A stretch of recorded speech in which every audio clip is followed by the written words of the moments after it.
Hi everyone, Lolly here.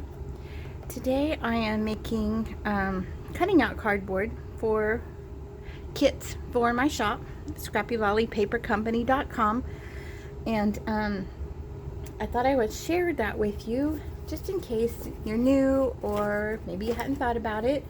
But I save cardboard of all different kinds, and corrugated cardboard is my favorite, and it comes in different thicknesses, different sizes, and comes, I mean, it's the boxes that you got your Amazon shipment from or something like that. And I make my tags with it because it's really sturdy. I have a great canvas here. It's not going to warp when I get it glue or gesso or anything on there. And I like them because they're sturdy. I have these tags and I use them in my journal, but I always feel like I need to back them or something. So what I do is use this for my template or whichever size you have, and I cut my tags out of the corrugated cardboard. Now I love the cardboard, also the corrugated, because you can peel the paper. I'm not going to do that so I don't ruin this one for the shop, but let me show you. There's a little piece here. I guess you all probably know you can peel the paper away and then you have this yummy little design inside. So I have made Halloween tags, and there's also videos here on my site if you want to look at those. It's Let's Make Halloween Tags, but it shows you how you can ink up the corrugated here, pull the paper away. Sometimes it's just brown paper, and you can pull that away. And you can either make it grungy, or like for Christmas tags, you can make it look kind of vintage. Sorry about, there's gesso on my hand.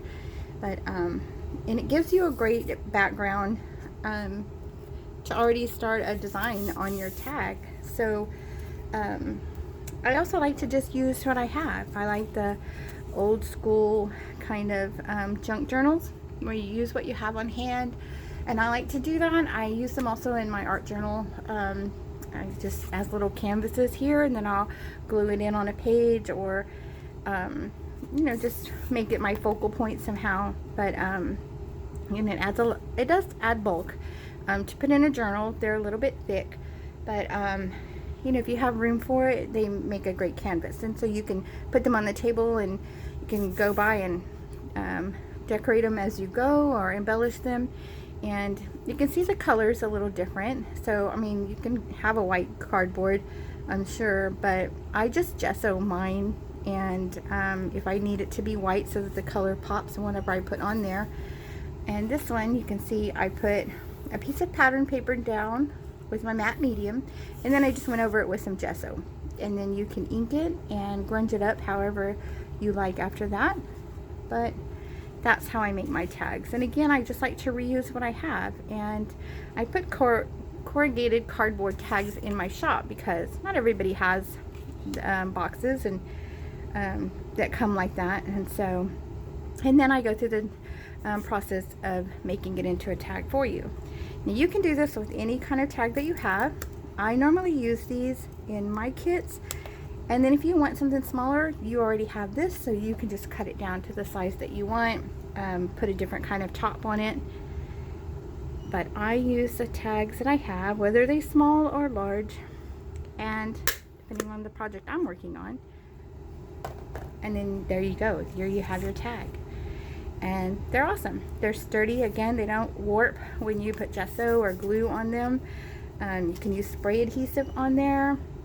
You can paint any color. It doesn't have to be gesso. You can paint on them. My mixed media book, I paint on them. I glue paper on them, pattern paper, you name it, I put them on there. So so anything you could do on a regular tag, you can do on these. And again, this one has pattern paper glued down with my matte medium, and then gessoed.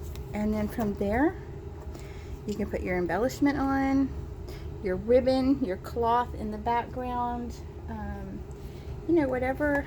I'm not going to make one. Again, I have a couple, I think, of Halloween tag tutorials, and I use corrugated cardboard. But you could ink this all up and grunge it all up and Here's your cloth, and then just as you would do a regular tag. This one is far from finished, but again, I just want to give you the idea. I'm not going to do a finished product. I just want to give you an idea, and then you just attach your ribbon like you would any other tag, and it's really sturdy. Also, I like to use them, I'll decorate them, and I'll put them on the front of my journals on the cover, and then I already have a little art piece. All I have to do is the background, and there it is. I have my art piece ready to go. I also, not just corrugated cardboard, but it is my favorite. These are cereal boxes, and your macaroni box, your tea boxes, any of those things make great sturdy canvases for you to make tags on. And it's just absolutely the same thing. You'll just, whatever shape tag you want, or use them for pockets. They make good sturdy pockets in your journal. And the cereal box or the macaroni box, that kind of thing, doesn't take up as much bulk or create as much bulk in your journal. And it's really smooth. And what I do, I use spray adhesive. A lot of people don't like to, but I spray adhesive paper on one side or the other so that the person can journal or you know, make your notes or whatever you want to do. And then I cover the other side as well with a background paper so that they can journal, add a picture, whatever they want to do. But it's a good sturdy piece as well. Not as much so as the corrugated, because this one will bend. This one doesn't necessarily bend. If you bend it, it'll crease. So, but still an awesome thing to use in your journals for good sturdy tags, pockets. You could just take a piece, glue it in your book after you've decorated it and embellished it, covered it with paper, and you've got a good sturdy piece. It's not going to tear, it's not going to go anywhere. I like them because I just keep them in a pile on the table, and I use them like little mini canvases, and I decorate it, and then when I'm ready, it's ready to just go into the book.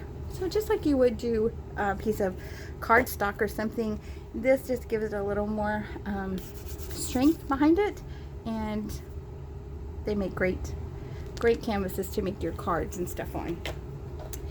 So given that, I wanted to show you, we all buy the cardboard letters or the little chipboard letters, or we buy the phrases, you know, be brave, things like that.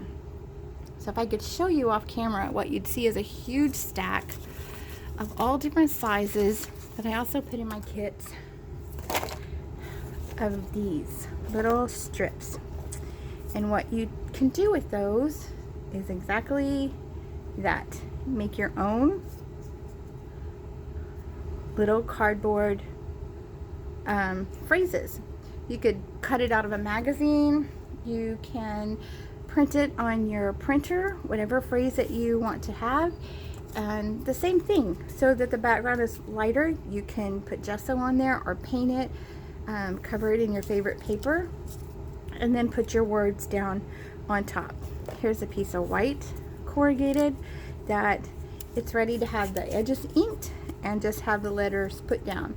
And even if you used the little cardboard letters on here, it's a great way to make your embellishment stand up, and so that it's not just flat on your scrapbook page or your junk journal page, that type of thing. And here I've used it just for an example. I put the flowers on there, and you could certainly just put the letters. Of course, that wasn't going to work that smooth. You could put your letters. These don't necessarily match, but it's what I have right in front of me today to show this to you. So, and there you have. And then you can sit in front of the TV at night and you can just make little embellishments. Instead of just on cardstock, you've got a super sturdy corrugated cardboard piece that's ready to go. And when you're ready to put it in your journal, all you have to do is glue it down. I love it. I just think it's so nice and sturdy. And there again, you could have them so that you could decorate your tags. Okay, so you can cover them with anything. Here's some tissue paper. You could stamp on your tissue paper and use that for a background and put your embellishment on top of that and have that ready to go. You could glue one side of this down and just have it as a little tuck spot that you could raise up and down inside your journal. And this one, you can also make little banners. You could cut the little fishtail banner end here. You could put an eyelet here and put your string on there and tie it in as a tag. It looks like a tag that you would get on your clothes at the store. So these I love. I just used my hole punch, my regular hole punch here, and I like to put the eyelets in there. I don't have that handy. I'll try to make maybe a how-to video for you, but I just wanted to kind of give you ideas in case you hadn't seen this or thought about it before. So, but with an eyelet here and some baker's twine, you got a really cute little flag. So just wanted to give you those ideas. So, and again, I have tons and tons of these cut out. You can use them to actually embellish, paint them, put your paper on there, your embellishments, your flowers or gems, all of those things. And then you have pieces ready to go, just stick on your front cover. And it's already decorated. And in the evenings, if you don't have time to work on a whole page or start a whole new book, then you can do your embellishments just like you do on your cardstock and just have them ready to go on good sturdy pieces.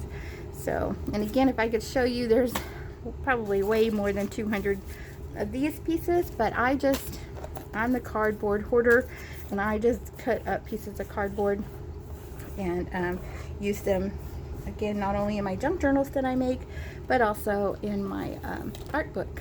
So I like the old traditional junk journal where you would make out of what you had, papers, things like that, and anything that you could round up. I do have tons of supplies, but sometimes I think that makes it not as fun because then I have too much to pick from and I make such a huge mess trying to go through it, decide on what I want to use, when I would rather just get a whole bunch of old cardboard and go through my stash and see what flowers I have that I could just stick on there and go from there. Also, from your packaging, when you do get supplies, these are good and sturdy. Sometimes they're solid white, especially at the Dollar Tree. They're solid white, the Jot brand, and that you can have as a clean white surface to either make something on or have that on the journaling side of your tag to use that on there. This one I think is going to make a wonderful tag because it's a matte finish. And it's kind of a charcoal gray black kind of color, so a charcoal marker on here and kind of rough around the edges to make it look like a chalkboard, I think would be so cute. And again, it's going to be really sturdy. It's going to make a very nice tag, and I think that you will enjoy them once you start working with pieces of cardboard to put your to make your tags out of or put your embellishments on. I think you will really enjoy it because, again, they're like sturdy little canvases all on their own, and they're just a joy to work with. You've reused items in your home, and you've recycled and reused or upcycled. And again, if you peel the top layer of the corrugated off, that gives you this yummy look underneath. And if you ink that, then just like on this piece, you get just the lines that are inked, and then underneath not. I've also tea dyed. You can't dip them for long because the corrugated layers can come apart depending on how it's made, but I have, and or I spray them with ink, that kind of thing. So just wanted to give you an idea so you could try that. It's a great way to reuse, recycle, and if you like making just the traditional junk journals, it's a great way to do that as well, just having what you have on hand. Everybody has cardboard boxes, cereal boxes. Even if you don't have corrugated, you probably have a macaroni and cheese box, or the frozen dinner ones I don't normally use because they're already damp and they don't work as well because they're kind of warped. But every other box in my house gets cut up and it gets saved and it gets used in an art project or in a journal, or like I said, these I'm cutting up to make kits for my shop, which hopefully in the next week or so I'll have those up and posted for you guys. It's at scrappylollypapercompany.com, but I wanted to share this idea with you in case you hadn't seen it if you're new to junk journaling. And thanks for watching. I appreciate you stopping by and sharing some time with me. So go in your kitchen, and next time you make dinner and you have a box left over, tell them don't throw that away. That's going to be an awesome tag one day. You guys take care. We'll talk again soon.